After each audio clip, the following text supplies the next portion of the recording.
seems like it's pumping less coolant today than it was yesterday.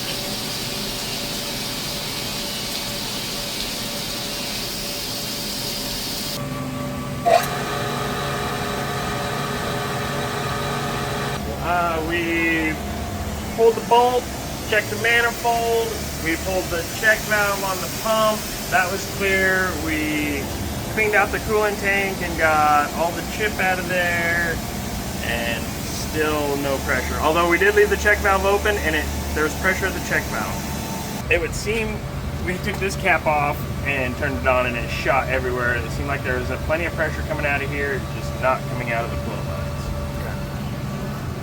Figured out this manifold was clogged, and when I took the front bolt out, I could see this in there like drop down.